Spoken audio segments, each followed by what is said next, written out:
Welcome to another edition of the Trucking on Route 66 in Missouri Oral History Project, a collaborative initiative between the Missouri State University Libraries and OzarksAlive.com. My name is Tom Peters. I'm Dean of Library Services at Missouri State University.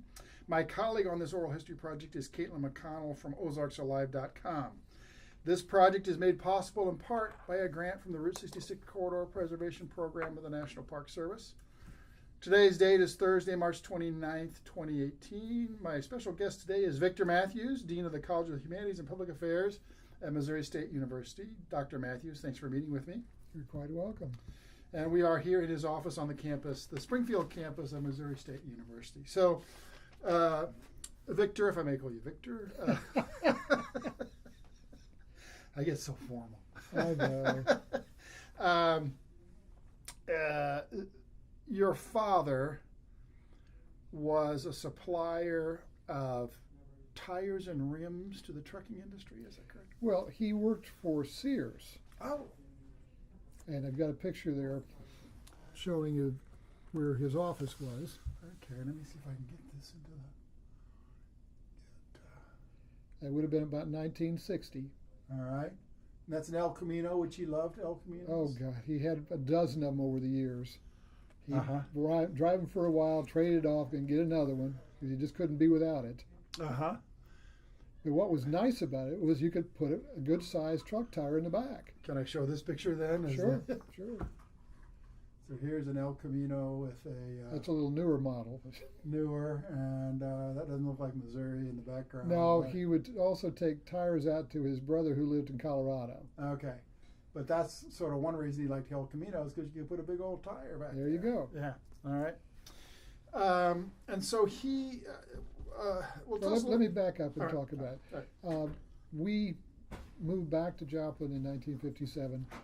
He had worked for a company called Eaton Metal while we were in New Mexico, which made gasoline pumps and all the accessories and so on. And he drove all over New Mexico, but he was gone virtually all week long and only came home on the weekends. And finally got tired of it. Right. So he came back to Joplin and almost immediately got a job working for Sears in the truck tire division, and ultimately became the head of the division. And that lasted for about 10 years before Sears eventually shut that down, finding that it wasn't as lucrative a venture as they wanted.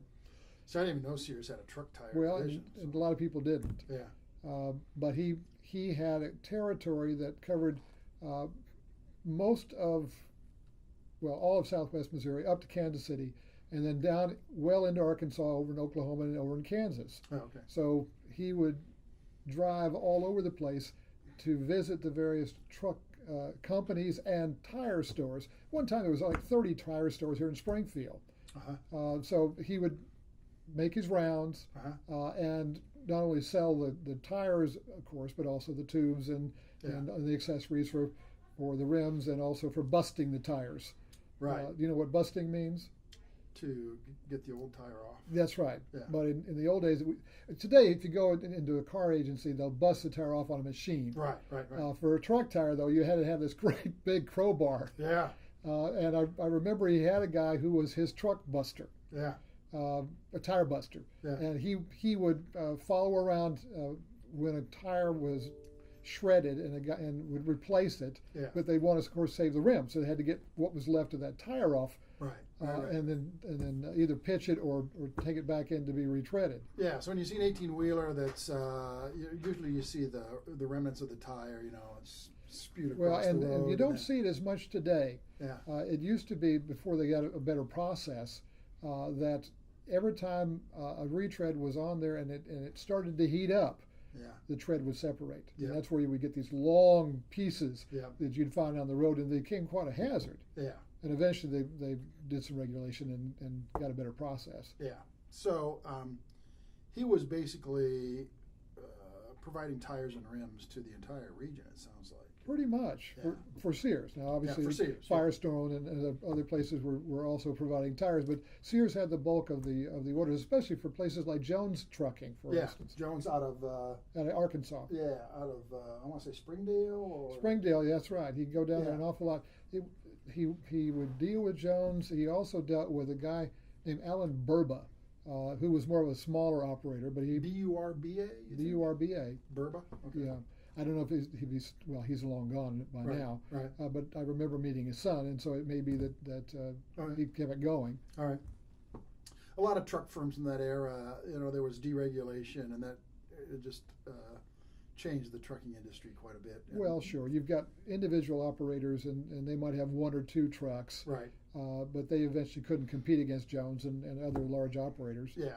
So Jones and Campbell 66 Express, did you do any sure, business with them? He did business with them. Yeah, okay.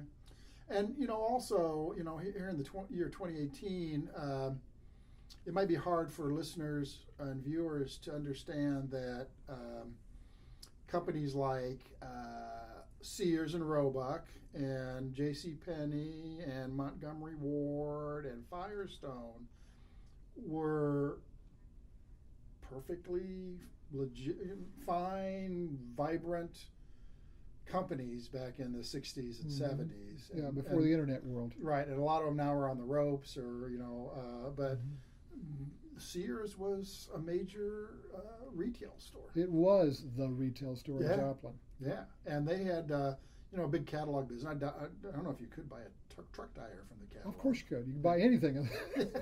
Just like the Montgomery Ward catalog. Sears were selling homes for a while. You could buy a home. Oh, I know. Kits. That's right. Yeah. I guess now the Sears homes are kind of collector's items.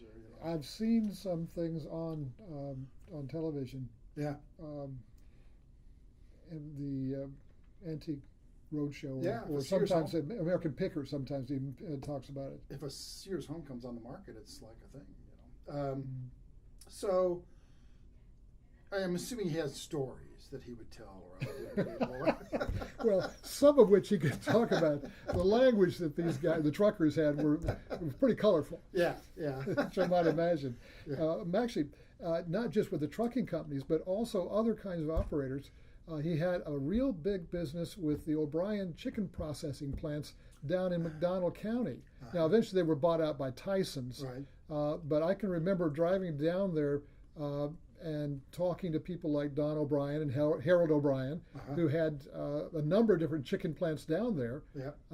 And I even remember going down there for little rodeos because it was also a quarter horse kind of area. Yeah. And so we'd go down and watch the shows. Yeah. All right. So did he ever tell you any memorable stories about some trucking transaction that happened that you could? Well, most of them had to do with whether or not he got paid. Right.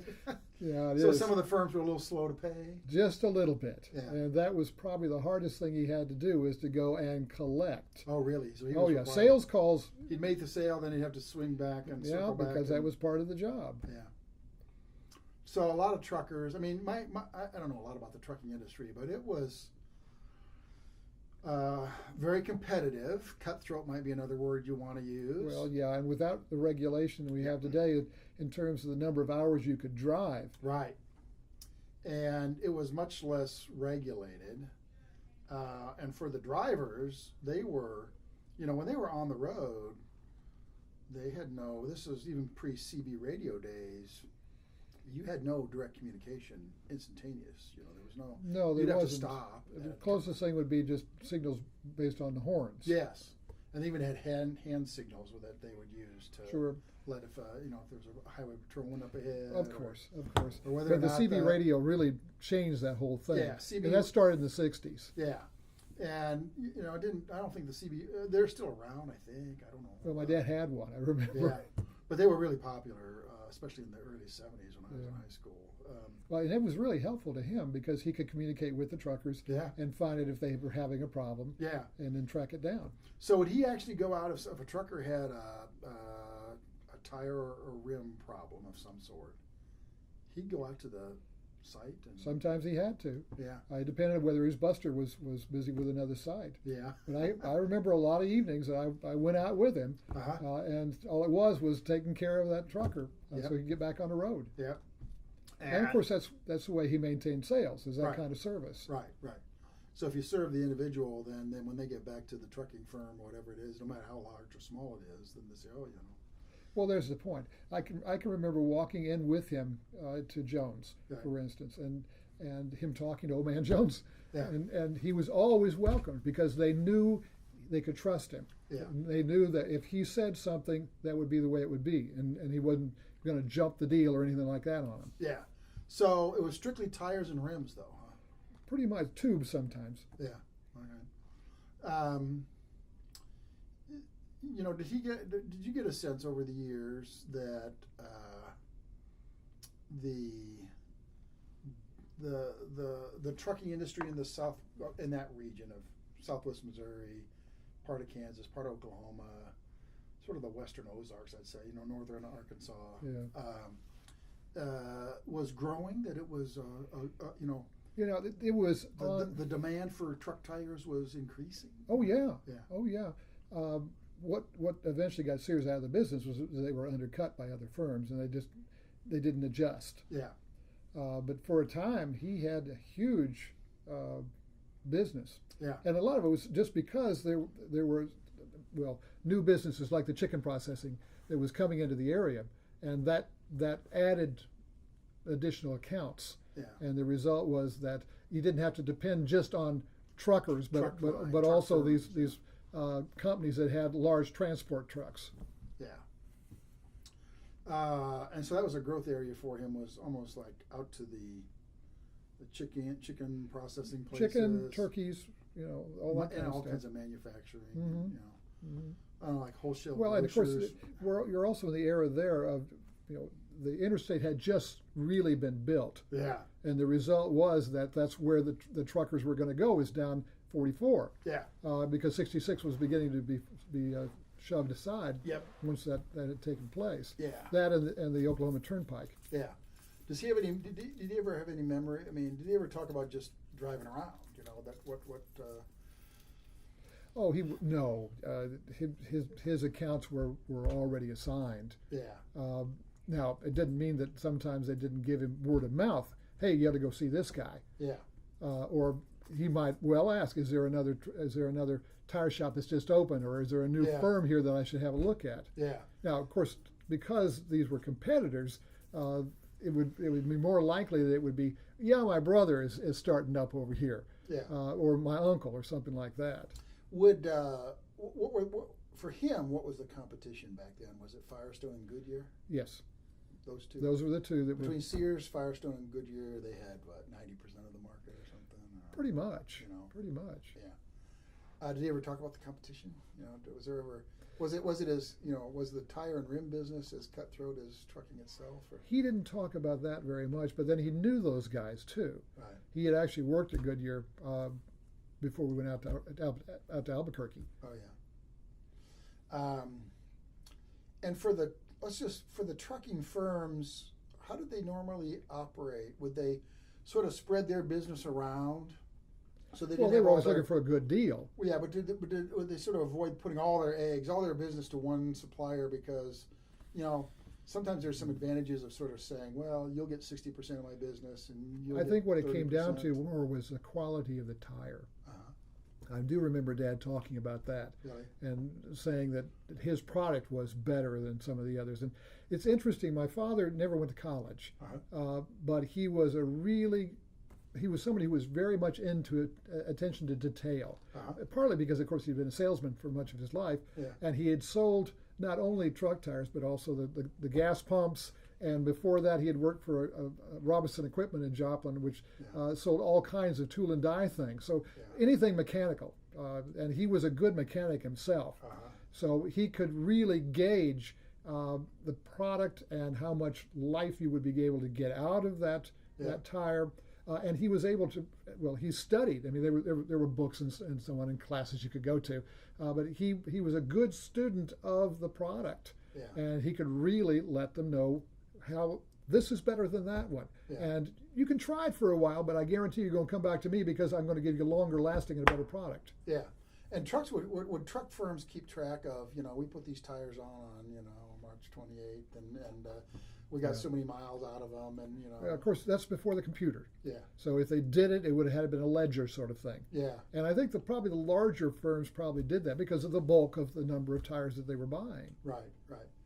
But I bet also just any kind of a unplanned failure where the thing would fall apart, or you know, would really sway their opinion of the whole. Well, and accidents. Yeah. I mean, you blow a tire when you're going 60 miles an hour, and you're going to have some problems. On a 2-lane road, too. You know? Well, there's a thing. And of course, if you blow one, it shifts the load. Right. And the result is you could have a turnover. Right.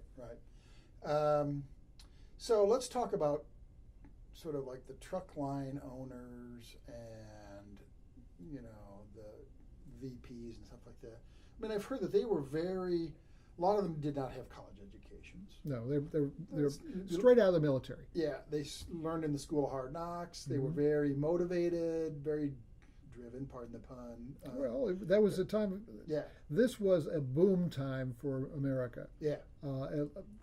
Partly because of the interstate, partly because of the return of all the soldiers and post-war boom. The post-war boom, not only in terms of the factory, but in housing. Yeah. Think about all the houses that had to be built, and how do you transport all the materials? Right. So clearly people saw opportunity here. Yeah.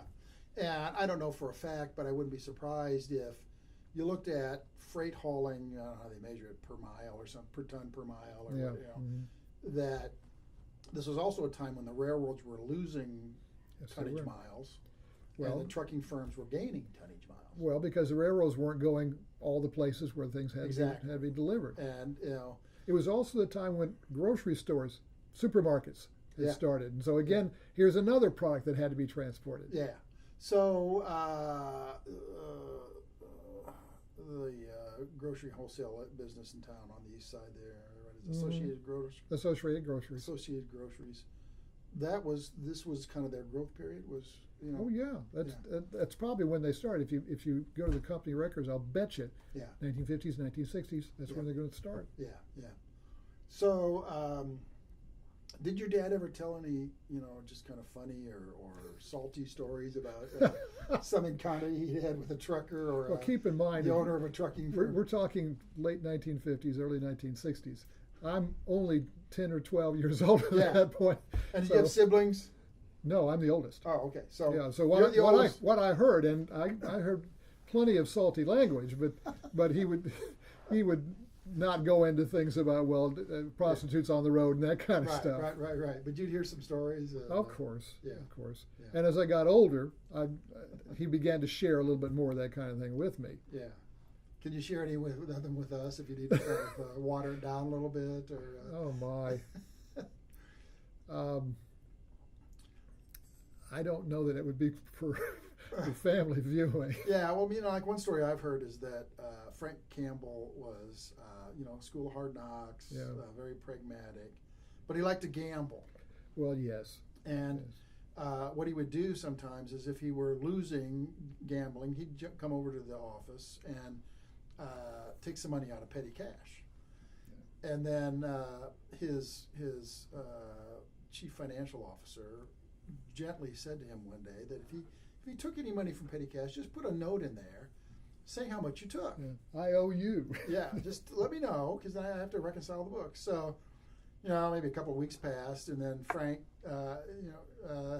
the chief financial officer came in and opened the petty cash drawer. And there was nothing in there but a note that just said, "I took it all." Well, but that's the kind of, you know, I'm not surprised, because these guys, because they were in such a competitive business, I think many times took shortcuts. Yeah. And they got into almost an addictive sort of behavior. Yeah. So I've heard dads talk about, can't see that guy anymore because he lost his truck in a poker game. Yeah. I'm not surprised. Yeah. So very, very kind of rough and tumble kind of time. Well, it is, but again, a lot of it was ex-military. Yeah. And so they had learned to drive a truck in the military. They continued to do it because that was something they knew how to do. It could keep their family going on, that sort of thing. But they were used to that kind of dangerous world. Yeah. And I wouldn't be surprised, and actually he's told me that some of them carried interesting weapons with them in the cab. Oh yeah. I bet that there was I bet there's a lot of that going on. Did you ever talk about what it was like to work for Sears back then, sort of the heyday of Sears? That when it first started, it was a good deal because they had stock sharing, Oh, yeah. And he saw that as his way to a pension down the road, and especially because at that time Sears kept splitting their stock. Yeah. And so what he had would double or triple several times during those 10 years. Yeah. But during those 10 years, and we're talking towards the end of the 1960s, things began to change. Yeah. And it's at that point that Sears began to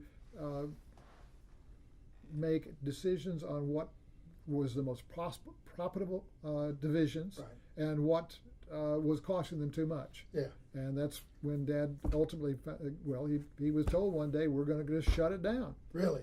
They offered him a job working in the carpet department. Wow. He did that for about a year and then said, I just can't take it. He didn't care. He didn't want to be in the store. Yeah. He had been on the road for most of his adult life. Yeah. He enjoyed it, but in his region was such that he could make it home most nights. Yes. Not when we were in New Mexico. Yeah. I can remember we had a whole cabinet full of the little soaps that you get out of hotel rooms. He'd bring those home. That's right. But once we got back to Joplin, he was pretty much there every night. Where were you living in New Mexico, just by the way? Albuquerque. Albuquerque. Yeah. So that also was on Route 66. But, I'll ask it, but what I've heard from everybody else is like Route 66 was just a way to get from point A to point B. And there was no mystique about it. It was just a road, another road. But it was a consistent road. Uh-huh. We drove it, I don't know how many times, going out, because my grandfather lived in Albuquerque. Oh, so once you came back to Joplin, or you'd go back out? Oh, yeah, we visited every year at Christmas, that kind of thing. So I rode that Route 66, I don't know how many times. Yeah. And you'd stop in Amarillo to have lunch. Yeah. And you'd stop in the evening at Tupuncarry in order to get your dinner. Yeah, yeah. So you would drive, and this was pre-interstate? Pre-interstate, yeah. Yeah. When did they put in the Oklahoma Turnpike from? Oh, gosh. Was that kind of also when they were building the interstate? That's got to be at the end of the 50s. Yeah. But I was born in 1950, and we lived in Albuquerque a couple of times. Once when I was 1953, and then again in 1957.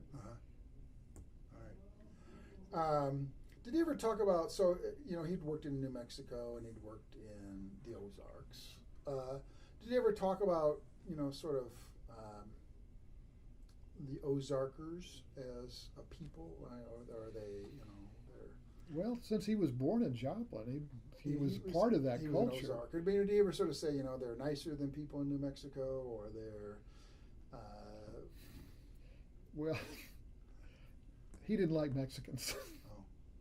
Oh. And some of that is just because they were hard to deal with in some ways. For instance, in New Mexico at that time, all the barbers were Mexicans. Oh, really? They controlled that industry. Uh-huh. But like a lot of guys, he was born in the 1920s. He was born in 1922. Yeah. He saw them as competitors. Yeah. My dad's mother died when he was 11. Oh. And his father, there were four siblings. And his father was an itinerant carpenter and mechanic, and quite frankly didn't pay much attention to the kids. Yeah. So the year after his mother died, he rode the rails. He jumped a boxcar and rode out to California where he had an uncle. Hmm. So this has been about 33, 34? Yeah, he was just 12 years old. So it'd been during the Depression era. Oh yeah. He rode the rails to California. Yeah, the one story he always told me about that was at one point he'd go from car to car trying to find something to eat, and he found a car full of bananas. And he got so sick on those bananas, he couldn't look at them again. For the rest of his life, he had no interest in bananas. Pretty much. But you can imagine a 12-year-old, and he said the guys who were riding the rails were good to him. Really? Nobody tried to molest him. He was basically, they looked after him. Yeah. Until he finally got out to his uncle's house. Yeah. And he knew where he was going? He knew where he was going, outside of Los Angeles. Uh-huh. He rode the rails all the way to LA. Yeah, wow. Yeah. It's an interesting family. Yeah. So, I don't know, but '66 officially was designated 26, but it was, I don't know when they got it paved all the way to the West Coast. It was quite a few years after that. Well, it was. But So, he talked about his dad driving a Model T all the way. yeah, Now, of course, it blew tires and yeah, it overheated how many Right. times, Right. and they'd have to push it. But they rode the whole way out there. really, wow. But he rode the rails out Yeah. to L.A. Wow, that must have been quite a trip. Well, and he was a tough kid. Yeah. So what did when your dad, when Sears closed down their tire and rim division, he worked for a year in carpet sales. Yeah, and then he took his stock and cashed it in because, Yeah. Did he basically retire then, or? well, I wouldn't say retire because he was born in 22, and that was the end of 60s, so he was in his late 40s. Yeah. And he basically used his mechanical skills to work in a variety of ways. You know Howsmon's down in Joplin? It was an office and office supplies and Yeah. furniture and so on. Yeah. He and another guy put all kinds of equipment in there, the conveyor belts and that kind of stuff. Oh yeah. And Kind of he- help him modernize yeah, a he little bit. basically became a handyman, Yeah. And that's how he kind of finished out his career was. pretty much. Yeah. Yeah. Yeah. That and he was always dealing in cars. Yeah. I mean, buying and selling cars. Yeah. Used cars. Yeah. Yeah. He'd buy and sell, and sometimes he'd trade mechanical, do somebody's oil change or something like that for something. Yeah. Yeah. So what other aspects of his tire and rim years do you remember? I'm trying to think of what else. What other aspects? Most of what I remember are the ride-alongs. Oh yeah. Yeah, because he would say, "Come on," and I'd get in the cab with him in his El Camino, Right. and we'd drive down to wherever he was going to go for a sales call. Uh-huh. And so I met a lot of the guys that he was dealing with. Of course, I was a kid at the time, and they Yeah. didn't pay much attention to me. Yeah. But I got this sense of his world Yeah. as a result of that. Yeah. And what was your sense of his world? That it was, brash or? Well, yeah, I mean the kidding and Yeah. and that kind of thing that went on. Yeah. But at the same time, I got a good sense of how my father was respected, and that went a long way. Yeah. But it was a man's world, right? Oh gosh, yes. Very few. The only women would be the secretaries. Yeah. Yeah. There were a few female truck drivers even back then, but they're Yeah. few and far between. Very much so, and And, major firms wouldn't have hired him. Yeah. And not as regulated, so you have a lot of drivers that would put in a lot of time and on the road. Well, they had to. Yeah, yeah. Did he have any opinion? Did he ever say, Campbell's is so much better than anybody else, or did he ever sort of assess? Well, he had a very high opinion of the Jones line. Really, Oh yeah. he thought they were. He thought they were well managed. He thought that. Well, of course, they bought a lot of tires from him too, which Right. didn't hurt. But when he talked about people who really knew what they were doing, Yeah, Old Man Jones was the one he always talked about. really. Okay, so maybe in some ways he thought he had the highest regards for. Yeah, Jones. and he saw how all of them were being run. Yeah. And a lot of these firms, maybe all of them, were the guy. Usually, the founder was also the CEO, Mm-hmm. and that person and all the aspects of that person were manifest in the company. It was very much, it's this person's business, Yeah. and if he's disorganized, the whole. Well, thing's and gonna there's be the point. disorganized. My dad learned quickly which ones he could deal with effectively, Yeah. and which ones were not good credit. Yeah. So it sounds like the credit was another part of that. Well, And, of course, because Dad was answerable to the division. Yeah. And I remember when I was fresh out of college, I was in a small wholesale food company. We ran a couple trucks, but not that many. But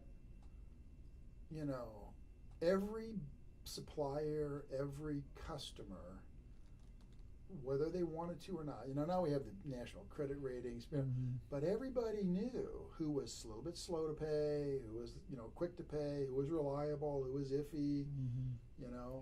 And you got a sense of who was doing business. Yeah, this whole complex of customers and suppliers, and they all knew, what your financial. They could almost guess what your financial condition was. And what was interesting to me, and again, this is the O'Briens, is how personal relationships could be developed. My dad was about the same age as this set of brothers that was running the chicken plant. Yeah. And he got to know each of them individually, and went to weddings and got to know the families, and we went out for picnics down at their places. Yeah. Spent a lot of time in that way. So he generally, maybe that's another thing. Today I don't think there's that much. Most people tend to keep pretty clear lines between business relationships and personal relationships. Yeah. But maybe not so much back then. It might have been actually kind of good for business if you were personal friends. Well, it was, and again, you talk about it being hard scrabble. When my dad was around 40, we were down at the O'Brien house, and he and his younger brothers and a couple of guys that worked for him were kidding Dad about how, well, you get older and you start slowing down. And my dad said, all right, I'll tell you what, there was a farm pond. I'll race you around that pond and we'll see who's slowing down. He beat him. Really? Told you, he was a tough old guy. He was hard driving. And, Well, and it made a difference because they remembered that. Yeah. And my sense is he really enjoyed his work. He did. Yeah. I mean, I don't know how many times he read this silly book, The World's Greatest Salesman. Yeah. Was it kind of his Bible? It was kind of his Bible. Yeah. I mean, my dad loved to read anyway, especially history. Uh-huh. And even in his later days, I'd get books from your library and take a great big pile down there, and he'd enjoy that. American history? American history and biographies. He loved biographies. Partly because when he was in the military, he was stationed part of the time in Los Angeles, and he was a motor pool sergeant, and spent time actually chauffeuring stars around. And sometimes he even talks about taking Groucho out on a golf course, and he'd drive him around there. Said, terrible tipper. Oh. But he also said he always had a whole bunch of comic books in the car because they always ask, well, you got one? You got a new one? So you'd actually be driving Groucho Marx around the golf course. Yeah, you can imagine. Well, is there anything else you want to share with the listening, viewing audience about your father's years? I'm just glad to have a chance to do it. Yeah. My family has a long history in Joplin. My grandfather came from New Jersey. I mean, his parents brought him over in the 1880s from Hungary. Oh, Hungary. And my grandfather was one of the younger brothers. There were 9 siblings altogether. And he took off real early and found his way somehow to southwest Missouri. Do you think the mining jobs attracted Oh, him? no, he was a carpenter and a mechanic. Oh, okay. So he was always looking for those kind of jobs. He could find along the way. Yeah. But he found a wife in Mountain View, one of the Holdens of all things. And she had 4 children before she died ultimately of peritonitis. Before they had penicillin, and she had an abscess. But he spent a lot of time building in Joplin. Well, for instance, he built most of Wilder's, the restaurant down there. Oh yeah. And especially up in the second floor where they had the gaming area, because he was real good at creating these hidden cabinets. Oh. So when the police would raid the area, they'd flip it over, and there wasn't anything to see. He was quite a carpenter. I think the statute of limitations have expired. Well, he's been dead a while. That's all right. All right. Well, thanks very much for speaking with us.